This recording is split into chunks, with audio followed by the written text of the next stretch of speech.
Bolehkah wanita yang sedang haid untuk mengikuti kajian di masjid? Jawabannya adalah boleh, dengan catatan menjaga kemaluannya dari tercecernya darah di dalam masjid. Bismillahirrahmanirrahim. Kesimpulan Imam 4 madhab tentang wanita yang sedang haid diam di dalam masjid. Kesimpulan mereka dalam memahami Al-Quran dan Sunnah. Mengapa kita mengikuti Imam 4 madhab ini? Karena mereka adalah generasi salaf dan ilmunya jelas nyambung kepada Rasulullah Shallallahu Alaihi Wasallam. Disebabkan Imam Abu Hanifah, yaitu mazhab tertua, beliau belajar kepada Atha belajar kepada Ibnu Abbas belajar kepada Rasulullah Shallallahu Alaihi Wasallam. Imam Malik belajar kepada Nafi belajar kepada Ibnu Umar belajar kepada Rasulullah Shallallahu Alaihi Wasallam.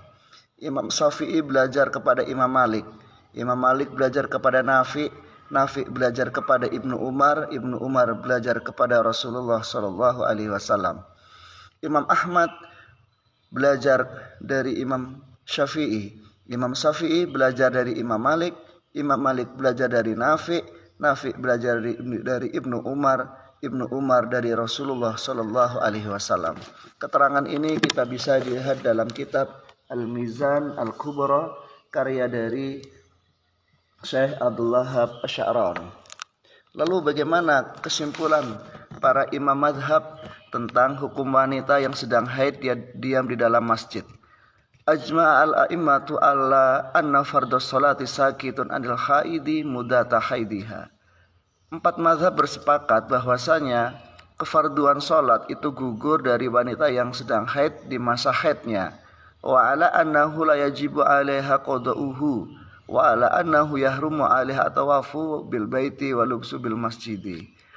Dan bagi seorang yang haid tidak wajib mengqadha sholat, dan bagi yang haid itu haram tawaf di Baitullah dan haram diam di dalam masjid. Juga kita bisa lihat di dalam kitab Rahmatul Ummah karya dari Abi Abdullah Muhammad bin Abdurrahman Ad-Dimishqi Al-Utsmani. Beliau menyatakan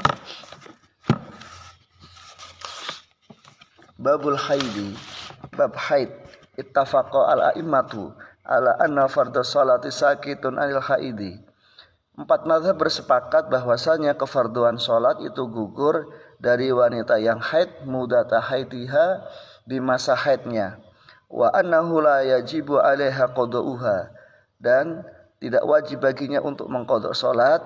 Wa ala annahu yahrumu 'alaiha at-tawafu bil baiti wa lubsu fil masjidi. Dan wanita yang sedang haid haram tawaf di Baitullah dan haram juga diam di dalam masjid.